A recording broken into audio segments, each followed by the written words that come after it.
Olá! Hoje nós temos um tema muito interessante. Vocês pediram para que a gente adiantasse, né? Então vamos lá. Eu queria começar com uma pergunta. Vocês sabem o que é castidade? Sabe? É só ficar sem fazer sexo, será? Será? Bem, se quiser saber, nos acompanhe. Esse é o Passos para Deus. Eu sou Henrique, essa é a Marcele. Roda a vinheta.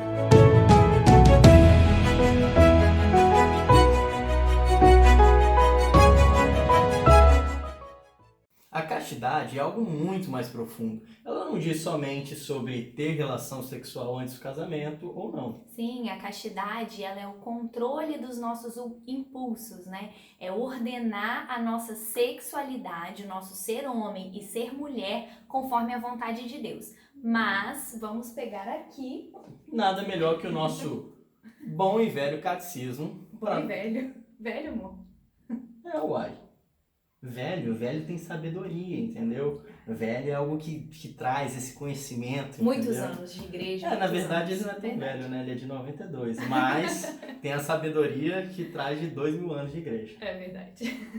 Então o catecismo vai nos dizer lá no parágrafo 2339 o seguinte: a castidade comporta a aprendizagem do domínio de si, que é a pedagogia da liberdade humana. A alternativa é clara: ou o homem comanda suas paixões e obtém a paz, ou se deixa subjugar por elas e se torna infeliz. A dignidade do homem exige que ele possa agir de acordo com uma opção consciente e livre, isso é, movido e levado pela convicção pessoal e não pela força de um impulso interno, cego ou por mera coação externa. O homem consegue esta dignidade quando, libertado de toda a escravidão, das paixões, caminha para o seu fim pela escolha livre do bem, procura eficazmente os meios aptos com diligente aplicação. Isso, só lembrando, esse é o número 2339 do Catecismo da Igreja Católica. E você que enxerga melhor, vamos passar mais ou menos os principais tópicos, só para revisar o que ele fala? Começando com aquela questão do autocontrole, do domínio de si. Sim. A castidade comporta a aprendizagem do domínio de si, que é a pedagogia da liberdade humana. Então é a gente aprender a dominar as nossas paixões, as nossas vontades, os nossos desejos, e não só sexuais, né? Os desejos de comer demais, por exemplo, os desejos de ficar vagando em pensamento, ou ficar só com preguiça, querer ficar deitado demais. Tudo isso a castidade vai nos ajudar a ordenar. E aqui, nessa segunda frase, foi a que a gente mais gostou, né? A alternativa é clara: ou o homem comanda as suas paixões e obtém a paz, ou se deixa subjugar por elas e se torna infeliz. Ou seja, a vivência da castidade é algo que nos traz felicidade, né? A gente comandando as nossas paixões, tendo as rédeas da nossa vida, né? Ordenando tudo isso, a gente consegue ser mais feliz. Sim, e tudo que Deus pede pra gente, às vezes as pessoas pensam, né? Nossa, mas por que Deus pede um negócio desse? Ele não quer que a gente seja feliz? Ele deseja o mal? Gente, é muito pelo contrário. Eles querem que vocês... Ele quer, né? Eles quer. Também, a Santíssima Deus Pai, Trindade. Deus Filho, Deus Espírito Santo. Querem que você seja feliz, querem que você alcance o céu, querem que você seja uma pessoa plena, entendeu? Uma pessoa livre. Não uma pessoa escrava, presa pelo seu pecado, né? Sim, escrava dos seus próprios desejos, das suas paixões, né? Então, outra promessa que ele faz aqui é que a castidade também nos dá liberdade, nos faz livres, né? Não nos aprisiona. Sim. A gente é livre para escolher por ela e escolhendo por ela a gente tem uma vida mais feliz. E o último ponto é a dignidade humana, né? Ele fala aqui: o homem consegue essa dignidade quando, libertado de toda a escravidão das paixões, caminha para o seu fim pela escolha livre do bem, procura eficazmente os meios aptos com diligente aplicação, ou seja, é exigente, né? Vai te exigir muita aplicação, mas é possível. E a gente vive ainda a castidade, e a gente vai dizer um pouquinho depois como foi possível e como foi bom para nós, né? Sim, e essa dignidade humana, ela é muito importante pra gente, a gente poder ser inteiro, a gente poder ser livre, sabe? Não tá amarrado no pecado, isso faz muito, muito bem para o relacionamento. E na dignidade humana, a gente tem que entender que nós somos filhos de Deus, imagem e semelhança de Deus. Todos nós merecemos essa dignidade, né? Esse respeito, esse amor, não ser tratados como um objeto, como uma criatura, né? Nós somos diferentes das criaturas, de um animal que age por instinto, né? Nós temos inteligência, nós temos um espírito. E a castidade, ela está no 6º mandamento da lei de Deus, né? Não pecar contra a castidade. Ou seja, pecando contra ela, nós estamos cometendo um pecado mortal, um pecado muito grave, né? Que é um dos pecados contra os 10 mandamentos. Então, assim, a castidade, o que ela é? O domínio de si mesmo, já falamos. Domínio das nossas paixões, ordenando a nossa sexualidade segundo a vontade de Deus. Ela é para quem? Para todos os estados de vida, solteiros ou casados. E cada estado de vida vive de um jeito, né? De uma forma diferente. Então agora a gente vai falar como que os estados e... Tô agarrada. Então agora a gente vai falar como nos estados de vida a gente pode viver a castidade, né? Como isso acontece nos solteiros, por exemplo. Pessoas que não namoram, pessoas que namoram, os noivos, os celibatários, né? Que são pessoas que decidiram não se casar e viver a castidade durante toda a sua vida. Os padres, né? As freiras, pessoas de comunidade de vida e oração, por exemplo, são convidados a viverem a abstinência sexual. O sexo foi feito para ser vivido no matrimônio, né? A igreja diz isso para nós, né? Ensina isso. Então, todos os solteiros são convidados à abstinência. Isso. E tem também a questão da pureza.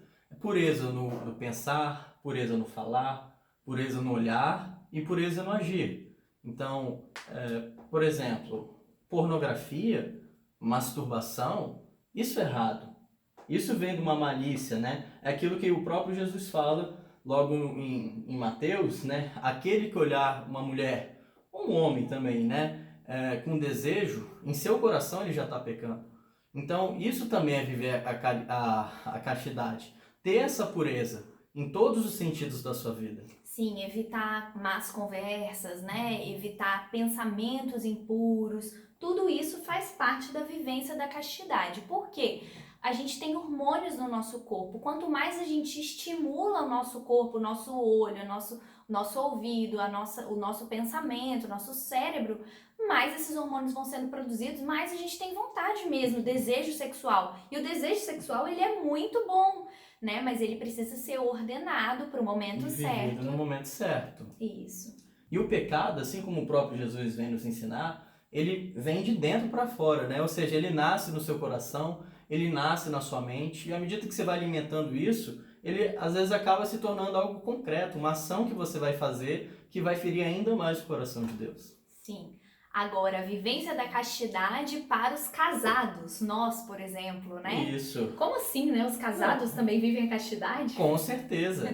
Isso é como a gente falou, é um mandamento que todos têm que viver. Agora, a castidade no matrimônio é diferente da castidade, como a gente falou, dos solteiros. Quer dizer que a gente não vai ter relação sexual? De jeito nenhum, pelo contrário. Por favor, entendeu? né? Você é convidado a viver a relação sexual. Isso faz parte do matrimônio. É claro, você não vai ter relação sexual com outras pessoas fora do seu matrimônio. Você é convidado a ter essa fidelidade, né, com a sua esposa.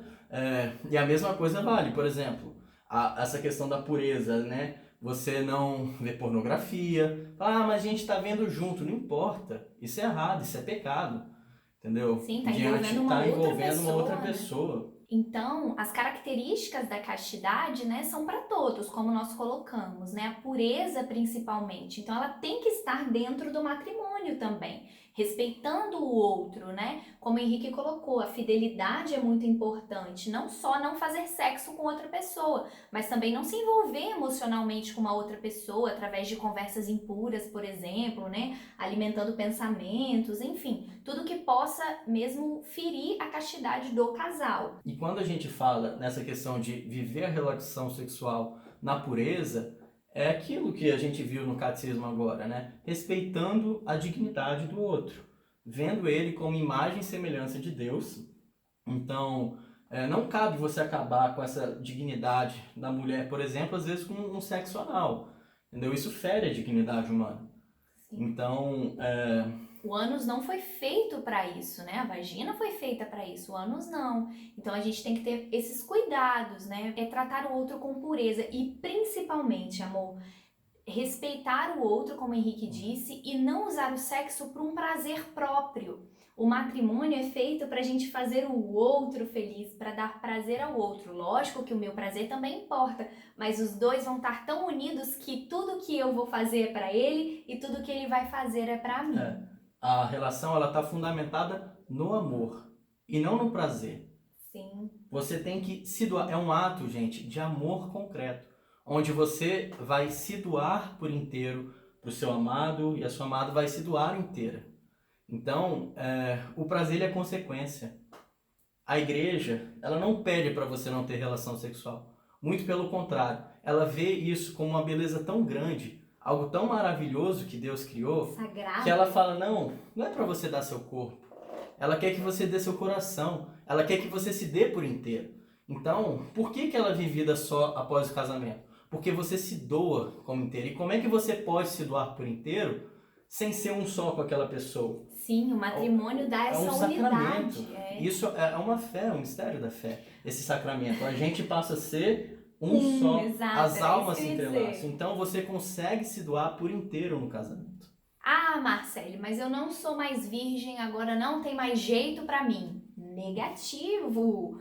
Tem jeito sim, é pra quem é virgem, pra quem não é mais virgem, é uma decisão que você pode tomar a partir de hoje, de querer agradar o coração de Deus, fazer bem pra você mesmo e fazer bem inclusive para o outro. Muitas vezes vocês vão cair, mas vocês podem se levantar, tirar poeira, se confessar e sempre tentar. Então, os benefícios disso para nós trouxe uma felicidade, uma união muito grande para nós, né, Sim. meu amor? Graças a Deus a gente teve a oportunidade de viver a castidade desde antes do nosso relacionamento, desde antes do nosso namoro. A gente já se conheceu e os dois já queriam viver a castidade, já tinham feito essa escolha. Então a gente foi lutando ali durante todo o namoro, noivado e continuamos lutando para conquistar essa virtude dia após dia, né? Sim. Outra coisa é que hoje em dia é muito comum a pessoa tentar querer conhecer o corpo da pessoa primeiro, para depois conhecer a pessoa, a essência dela.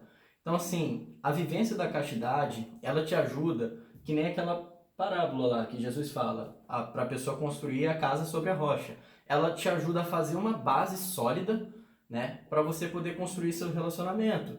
Então, você cria um relacionamento com muito mais confiança, com mais amor, sabe? Por exemplo, você não sabe se no seu matrimônio, depois de você casar com aquela pessoa, os problemas que você vai ter que enfrentar. Talvez um câncer, uma doença na próstata, ou depois da gravidez, algo que vai ter que te privar de uma relação sexual talvez por muito tempo. E você ter essa confiança, por exemplo, poxa, eu sei que aquela pessoa esperou 4, 5, 2 anos, não sei, para viver aquilo comigo, te dá uma confiança, uma certeza maior, que a pessoa vai conseguir passar pelas dificuldades também. Então você já tem o crescimento daquela virtude, né, daquele seu autocontrole, e isso vai te ajudar para sua vida, para o seu matrimônio. É verdade, né? Então, a função do casamento é levar o outro para o céu, né? Como a gente já falou em outros vídeos. Então, através da castidade, a gente também faz isso, né? Então, antes mesmo de eu me casar com o Henrique, eu já o amava, porque eu estava me guardando para ele, eu estava esperando pelo momento do nosso casamento para a gente ter a relação sexual, né? E ele da mesma forma. Então, olha que amor que foi crescendo em nós, né? E aí que está o amor verdadeiro. Porque às vezes você pode virar e falar, tô noivo, a gente vai casar daqui a pouco, eu amo muito ela. Eu vou ter relação, já vou ter relação sexual com ela desde já. Meu amigo ou minha amiga, se você realmente ama essa pessoa que está do seu lado, primeira coisa que você quer o bem dela. Você quer que ela vá para o céu. Você quer que ela seja, no meu caso, né, uma mulher virtuosa, uma mulher que alcance a Deus. Então, se você realmente ama ela, você vai fazer que nem fala no Evangelho de São João, ninguém ama mais do que aquele que dá a vida. Então dê a vida por ela, não a vida física, mas deixa morrer as suas vontades por amor a essa mulher. É verdade. Isso é o verdadeiro amor. Morra para que ela alcance ao céu. Te amo, meu amor. Também. Te amo muito. E a gente quer deixar para você 2 dicas, uma minha e uma do Henrique, para você estudar um pouco mais sobre isso, né? Leia lá na Bíblia, em Gálatas 5, de 13 a 25, que é uma passagem que pode tocar muito seu coração. Sim. E outra dica para que vocês possam crescer na castidade é o estudo da virtude da temperança, que é uma virtude cardeal. Mais para frente a gente deve fazer alguns vídeos também sobre as virtudes, mas se você já foi estudando, eu tenho certeza que isso vai contribuir muito, né, para a sua caminhada e sua vivência da castidade. Cresça a sua virtude da temperança. Isso aí. Estudem. É isso, né? A castidade é uma luta diária, caiu, levanta, é uma luta para agradar o coração de Deus, para sermos mais felizes, para amar mais o outro. Então é isso que a gente deseja, que você viva a mesma felicidade que a gente vive. Que Deus te abençoe. Fiquem com Deus.